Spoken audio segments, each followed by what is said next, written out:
राम राम जी। मेरा नाम बाबा रामदास और आप देख रहे हैं मेरा YouTube चैनल बाबा की खरी खोटी। आज मेरे साथ अवनीश भाई हैं, प्रारब्ध वाले। अवनीश भाई प्रारब्ध वाले। अवनीश भाई राम राम।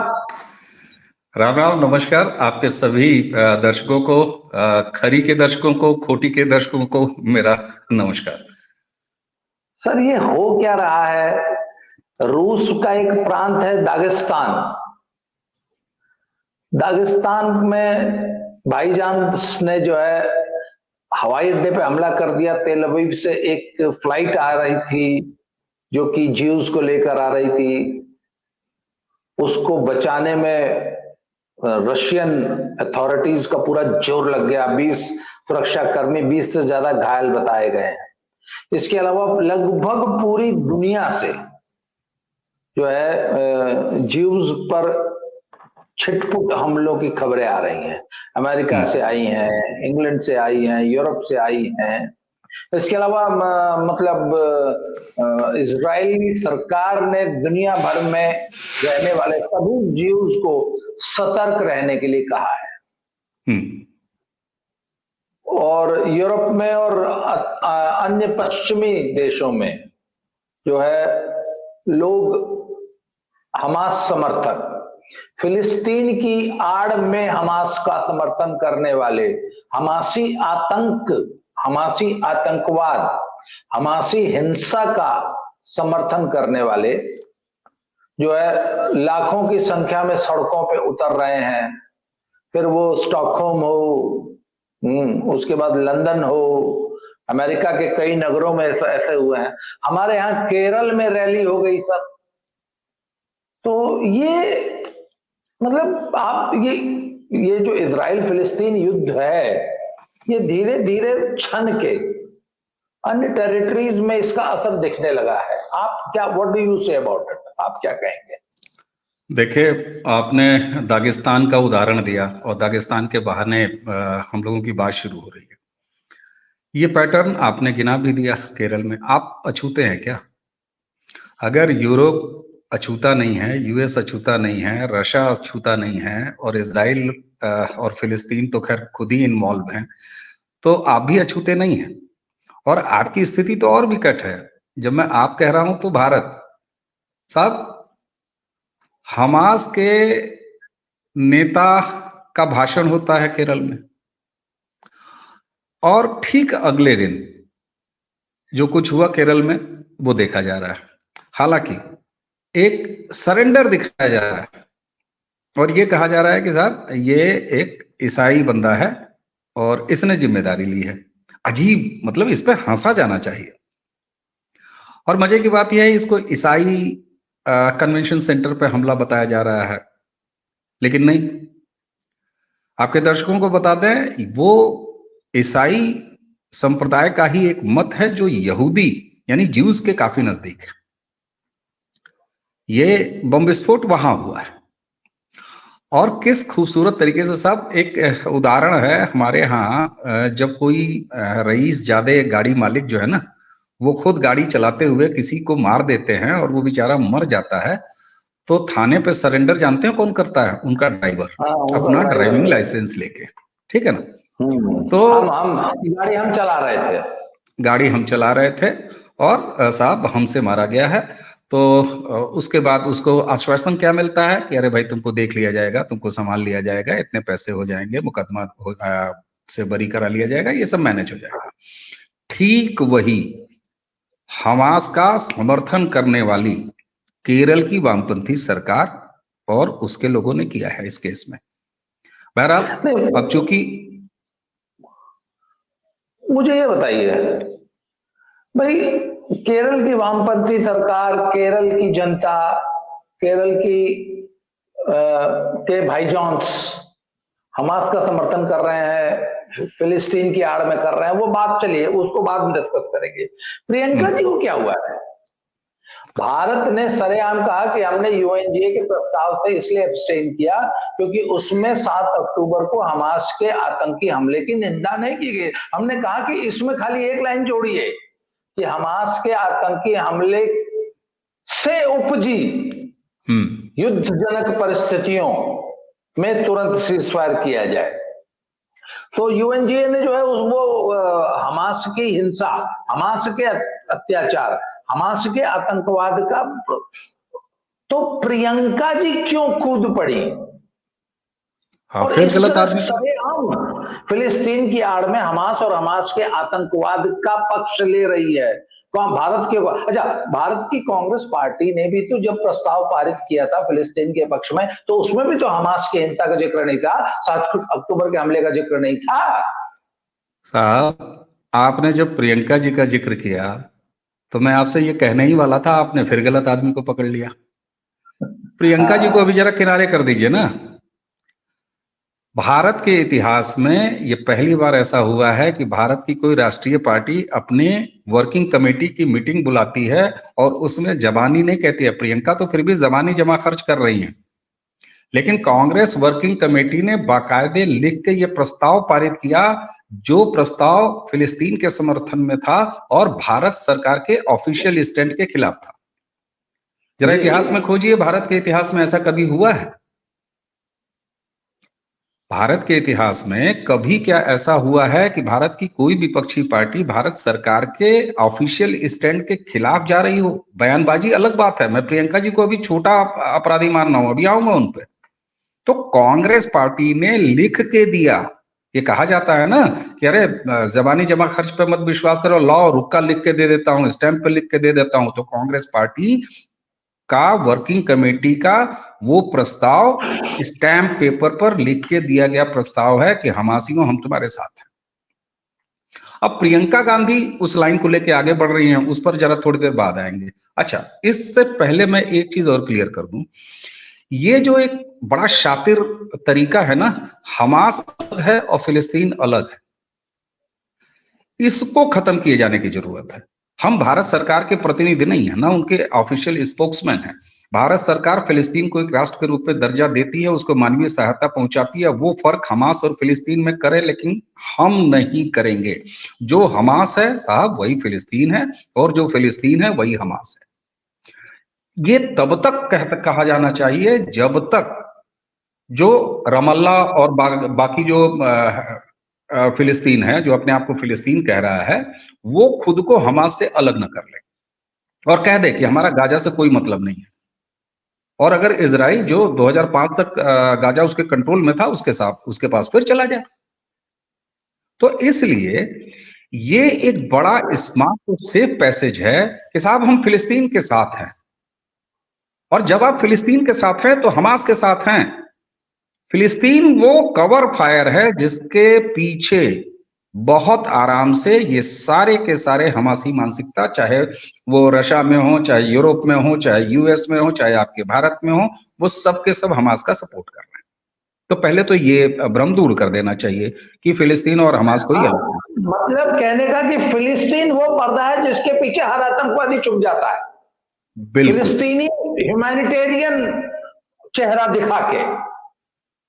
बिल्कुल, वो आप देख नहीं रहे हैं, फिलिस्तीन के लोगों के साथ हैं भाई। फिलिस्तीन के लोगों के साथ आप हैं तो फिलिस्तीन का ही एक हिस्सा गाजा है ना। गाजा या तो मना कर दे फिलिस्तीन के हमारा हिस्सा नहीं है, और अगर वो मना नहीं करता है कि गाजा उसका हिस्सा नहीं है, तो आप ये बताइए, आपके घर के किसी एक कमरे में कोई बाहर वाला दुष्ट आदमी आके कब्जा कर ले और बैठा रहे और पूरे गांव भर में वो आतंक मचाए, और आप अपने दरवाजे पे बड़े शान से ऐसे हाथ जोड़ के कहें कि साहब देखिए ऐसा है, हम तो मानवीय आदमी है, हम कुछ नहीं कर रहे हैं। अरे भाई, तो तुम्हारे घर के कमरे में वो क्या कर रहा है? या तो उसको अलग करो, अलग करो तो फिर इजराइल उसको सबक सिखा रहा है। फिर काहे का ह्यूमैनिटेरियन ग्राउंड भाई? किस बात का ह्यूमैनिटेरियन ग्राउंड? तो ये जो एक सर, उसमें एक नई डेवलपमेंट हो गई आज इजराइल ने सभी अस्पतालों के इर्द गिर्द जो लोग शरण लिए हुए थे, उन्होंने बोला कि इनको इवैक्यूएट करिए। अस्पतालों को इवैक्यूएट करने का नोटिस दे दिया, खाली करो, क्योंकि तुम्हारे अस्पतालों के नीचे हमास के आतंकी अपना अड्डा बनाए छुपे बैठे हैं। तो फिर आप एक तरफ तो कह रहे हैं कि ह्यूमैनिटेरियन ग्राउंड पे आप युद्ध विराम दीजिए, और अस्पतालों के नीचे, स्कूलों के नीचे, महिलाओं और बच्चों के पीछे हमास का आतंकी छुपा बैठा है और आपने छुपा रखा है। एक मिनट, वो छुपा नहीं है, आपने अपने पीछे, अपने नीचे, अपने घर में उसको छुपाया है फिलिस्तीनियों ने। फिर वो कहते हैं कि युद्ध विराम कीजिए। विडंबना ये है। आप अपनी बात कंप्लीट करिए आप। इसीलिए तो मैं कहता हूं, मैं इतनी देर से क्या कह रहा हूं कि जो हमास है वही फिलिस्तीन है, जो फिलिस्तीन है वही हमास है, दोनों में कोई फर्क नहीं है। बस इतना ही है कि वही वाला कि आपने एक कमरे में बैठा रखा है चोर डाकू, और जो कि पूरे गांव में घूम घूम के सबको पीट रहा है, सबका सामान ऐसी की तैसी कर रहा है, और उसके बाद आप दरवाजे पर जो है सफेद कुर्ता पहन के और बैठे हुए हैं, कह रहे हैं कि साहब हम तो। और यही वो सक्सेसफुल तरीका है इनका, जिसके आड़ में प्रियंका गांधी जैसा व्यक्ति भी जाके समर्थन कर रहा है बड़े आराम से। अब आते हैं प्रियंका जी पे। कांग्रेस ने लिख के दे दिया, प्रियंका जी उसको जबान में लेके नारे पे उड़ रही हैं, वो सारे जगह बोल रही हैं कि हम तो फिलिस्तीन के साथ हैं। दरअसल उसको सुना जाना चाहिए कि हम हमास के साथ। चलिए ठीक है, वैसी भाई यहाँ चिल्ला रहे हैं हम हमास के साथ हैं, ठीक है। केरल में आपने देख लिया हमास के साथ ही नहीं है, उन्होंने बता के दिखा दिया, करके दिखा दिया कि हमास के साथ है। उत्तर प्रदेश जरा थोड़ा सा यहाँ अलग है, यहाँ का मामला अलग है। भाई लोग अलीगढ़ में निकले, लेकिन यहाँ दिक्कत क्या है कि कोई ऐसा एलिमेंट निकलता है तो उसके तुरंत जो है उसको होता है कि कहीं ना कहीं बुलडोजर की चाबी जो है ऑन हो रही होगी, इंजन स्टार्ट हो गया होगा बुलडोजर का। तो बात ये नहीं है कि कौन कहां कितना निकल रहा है, महत्वपूर्ण बात यह है कि समर्थन की मानसिकता हर जगह मौजूद है, आपके आसपास मौजूद है, हमारे आसपास मौजूद है। ये खतरनाक बात है। और मैं बहुत स्पष्टता से कह रहा हूं, केरल में जो रैली हुई थी हमास के समर्थन में, उसमें 2 टारगेट दिए गए थे, सनातन को बुलडोज करो और यहूदियों का सर्वनाश करो। यहूदियों पर हमले से बात शुरुआत हो गई, अब बचा सनातन। बगल में तमिलनाडु की वो धरती है जहां पर वो नन्हा स्टालिन, छोटा नाबालिग स्टालिन जो है वो सनातन को खत्म करने की बात पहले ही कह चुका है। तो साहब, ज्यूज और यहूदियों के साथ पूरी संवेदना रखते हुए हमारे आपकी नैतिक जिम्मेदारी ये है कि पहले अपनी चिंता करिए, अगले शिकार आप और हम हैं। हिंदू है, इस देश का हिंदू है, जिसको प्रियंका गांधी, इंडी अलायंस और कांग्रेस जैसे लोग न सिर्फ शह दे रहे हैं, बल्कि अगर हिंदुओं के खिलाफ कोई जेनोसाइड भारत में संभव हो सके तो उनके 2 मसले हल होते हैं। एक तो नरेंद्र मोदी की सरकार जो कि चुनाव के ठीक मुहाने पे खड़ी है वो बदनाम होगी और उससे उनको मौका मिलेगा। दूसरा, उनका जो हमेशा से तुष्टीकरण वाली नीति है, जहां वो खुद सनातन का विरोध करते हैं और सनातन को मिटाने के अग्रणी हैं। कहा स्टालिन ने है, वो नन्हा है, नाबालिग है, उसने मुंह से बोल दिया। कर तो आज 65-70 सालों से कांग्रेस रही है। इस देश के संसाधनों पर हक किसका है? हिंदू आतंकवाद, भगवा आतंकवाद, ये सब किसकी कारस्तानी है साहब जी? वो आप वो याद कीजिए, जब ये मणिशंकर अय्यर जो है गया था पाकिस्तान में, मदद मांगा था कि मोदी को अपदस्थ करने में हमारी मदद कीजिए। कल उस भले आदमी से पूछे, भैया पाकिस्तान कौन सी मदद करेगा तुम्हारी? तो उस वक्त मैं आपको बताऊं, ये पाकिस्तान के प्रति जो भाई जॉन्स का जो सॉफ्ट कॉर्नर है ना, और वाकई इस बात को हम लोग हल्के में ले लेते हैं कि पाकिस्तान सचमुच हमारे देश के 20-25 करोड़ भाई जॉन्स की वोटिंग प्रेफरेंसेस को इन्फ्लुएंस करने की स्थिति में हमेशा रहा है। और आप सेम यही पैटर्न हमास फिलिस्तीन के समर्थन के पीछे ये सेम पैटर्न नहीं देख रहे हैं। आपको क्या लगता है कि इतना खुल के फिलिस्तीन और हमासी हिंसा का जो समर्थन कांग्रेस पार्टी और सोनिया गांधी कर रही है, तो सरेआम यूपी, स्पेशली यूपी के मुसलमान को रुझाने का ये एक बहुत बड़ा उपक्रम है। अच्छा, आपने अभी इंडी अलायंस का नाम लिया अवनीश भाई, आपने अखिलेश यादव की चुप्पी देखी है? अखिलेश यादव अभी खुल के फिलिस्तीन और हमास के समर्थन में नहीं आए हैं। क्यों? क्योंकि उसका कारण मैं वैलोक भाई से भी चर्चा में ये बात कर रहा था कि अखिलेश के साथ एक समस्या है कि यदि वो खुल के हमास और फिलिस्तीन का समर्थन कर देते हैं ना, तो उनका एकमात्र वोट बैंक जो उनके पास बचा है, यादव वोट बैंक, वो नाराज होगा। क्यों? क्योंकि देखिए, यादव सपा को वोट दे देता है, यादव मुस्लिम वोट बैंक से गलबैया कर लेता है, परंतु यदि हमास और फिलिस्तीन का समर्थन करना होगा ना, तो यादव हमेशा इजराइल के साथ खड़ा होगा। मैंने इस कम्युनिटी की सबसे बड़ी एक खासियत देखी है कि वोट बेशक ले लेगा, वोट लेने के लिए थोड़ी बहुत चुमाचाटी कर लेगा, वैचारिक रूप से, दिल से कभी इनके साथ खड़ा नहीं हो पाता। वो इजराइल के साथ खड़ा है। इसलिए अखिलेश कंफ्यूज है। प्रियंका गांधी को और उनको, सोनिया जी को और कांग्रेस को इस प्रकार का कोई कंफ्यूजन नहीं है। बिल्कुल आपने सही कहा, उनको बिल्कुल कंफ्यूजन नहीं है और बड़ा कैलकुलेटेड चल रही है कांग्रेस। देखिए बहुत एक अब ये समय आया है जहां पर देखिए 2014 में वो बात नहीं थी, 2019 में वो बात नहीं थी। 2019 में लोकसभा चुनाव हमने अपने बेहद नजदीक से देखा है और कुछ खास लोकसभाओं में देखा है, गोरखपुर देखा है, आजमगढ़ देखा है और प्रत्यक्ष वोटिंग के समय देखा है, उसके आसपास भी देखा है, उस पर हम बाद में आएंगे। देखिए इस बार क्या है कि ये पहली बार है कि तीसरे टर्म में नरेंद्र मोदी और एनडीए की सरकार वापस नहीं आए। इसके लिए एक बहुत बड़ी आबादी जो तथाकथित शांतिप्रिय कौम से ताल्लुक रखती है, वो अपना जी जान लगा और उसके लिए तैयार है। तो ऐसे में उसके सामने विकल्प क्या है? उसको विकल्प के तौर पे देखिए, अगर उत्तर प्रदेश में वो अखिलेश यादव की पार्टी को भरपूर सीटें दे देगी, तो भी दिल्ली का मसला नहीं ना हल होगा उससे। कांग्रेस एक ऐसा विकल्प है जो उत्तर से लेकर दक्षिण तक और पूरब से लेकर पश्चिम तक कम से कम अपनी प्रेजेंस रखती है। तो एक उम्मीद अगर पलट देने का मामला अगर रखना हो मुसलमानों को, तो वो कांग्रेस से उम्मीद है। और शायद यही वजह है कि अखिलेश यादव चुप जरूर हैं। हालांकि अखिलेश यादव की चुप्पी मैं उनकी कोई बड़ी भलमानसत नहीं मानता हूं, और दूसरा उनकी राजनीतिक परिपक्वता पर भी मुझे शक है। बहरहाल हाल उनकी इंडी अलायंस से मध्य प्रदेश में जिस तरीके से मामला गर्म हुआ और वहां पर उन्होंने 60 एक के लगभग जो है प्रत्याशी भी अपने समाजवादी पार्टी के उतार दिए हैं, तो अखिलेश यादव बहुत छोटा सोचते हैं और बहुत कम टाइम का सोचते हैं, शॉर्ट टर्म प्लानिंग करते हैं, दूरदर्शी व्यक्ति नहीं है।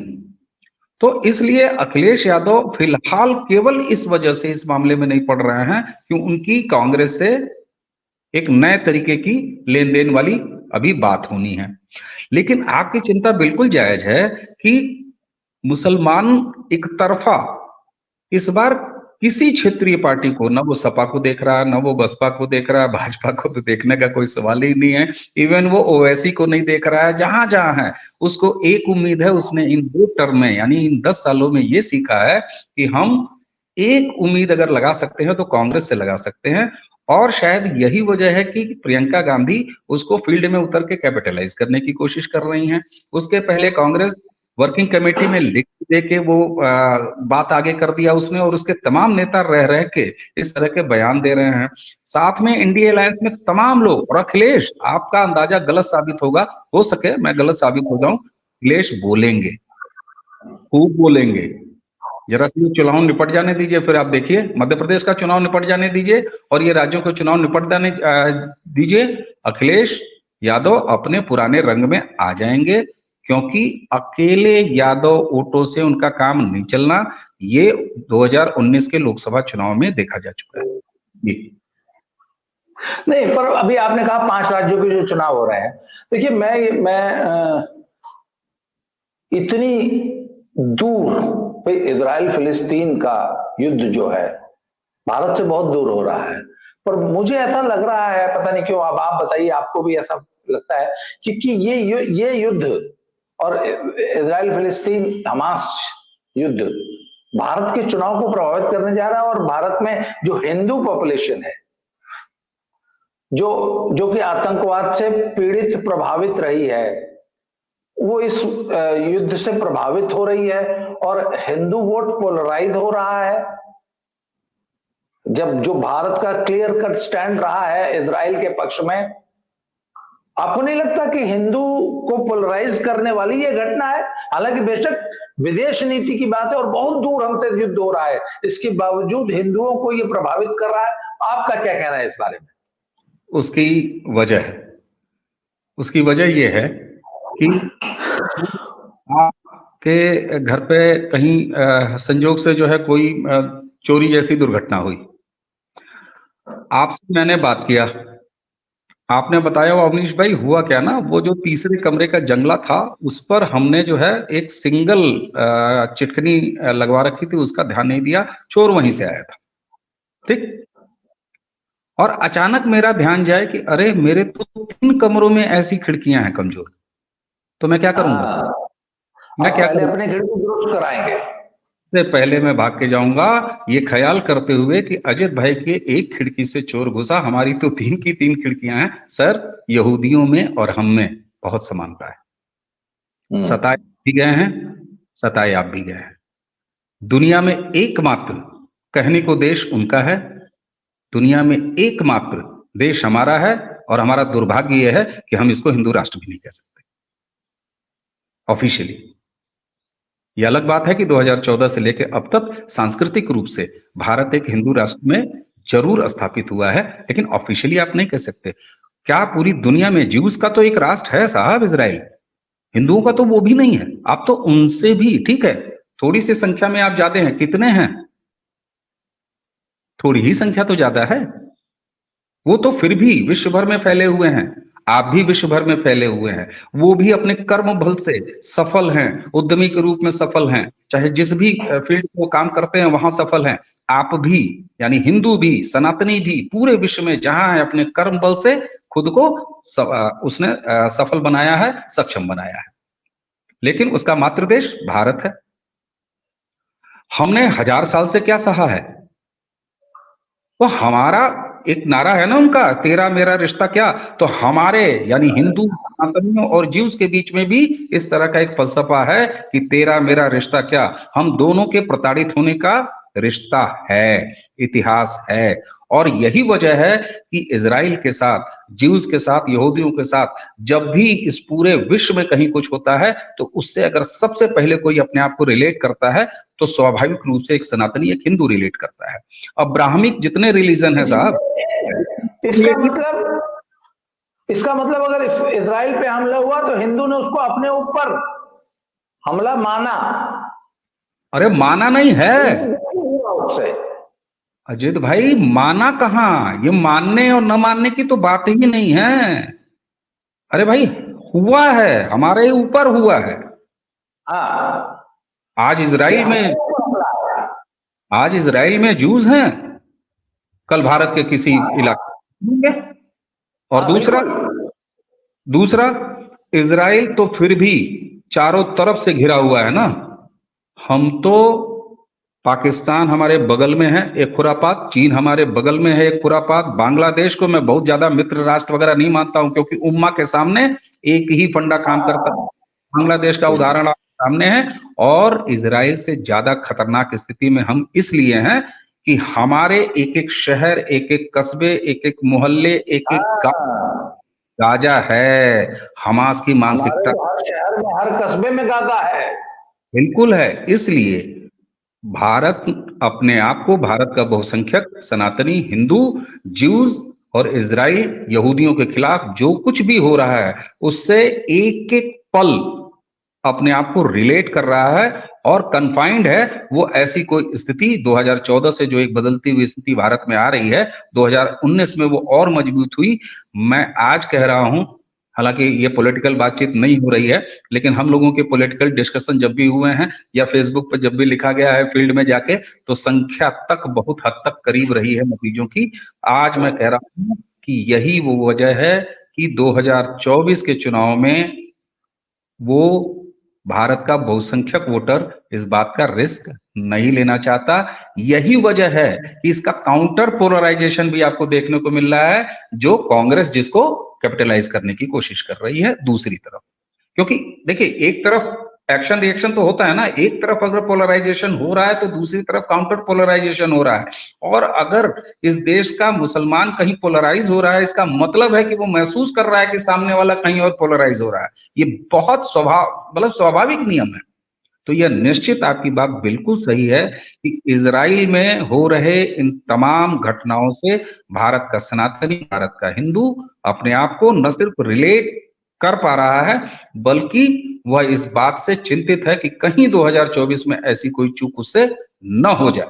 और इस देश में ये जो वर्तमान सरकार है, अगर इसका रिजीम बदला तो वो जानती है कि फिर भारत में क्या भयावह स्थिति होगी, क्योंकि ज्यूज और यहूदियों और इजराइल से ज्यादा संकट वाली स्थिति में हम हैं। आपको अवनीश भाई, मैं आज की चर्चा को कंक्लूड करते हुए एक बात याद दिलाना चाहूंगा कि रूस और चेचन्या का जब युद्ध हो रहा था तो उसकी प्रतिक्रिया में अमर जवान ज्योति को कुचला गया था मुंबई में। चेचन्या के पक्ष में समर्थन के जुलूस निकले थे भारत में, आजाद मैदान। यदि इजराइल फिलिस्तीन हमास युद्ध में पूरी दुनिया में यहूदियों को सतर्क रहने के लिए कहा गया है और उन पे हमले हो रहे हैं, जैसा कि आज दागिस्तान में हुआ, हिंदुस्तान और हिंदू लापरवाह होना अफोर्ड नहीं कर सकता। हमें आंख कान नाक खुले रखने होंगे, बहुत चौकन्ना रहने की जरूरत है। These are very tough times.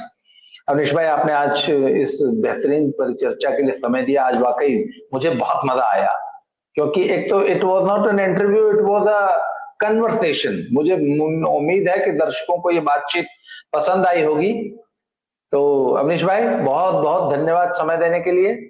दर्शकों, ये हमारा चैनल है बाबा की खरी खोटी, ये उस पर जा रही है वीडियो, और प्रारब्ध से तो आप अच्छी तरह परिचित है ही, तो प्रारब्ध को भी सब्सक्राइब कीजिए, लाइक कीजिए।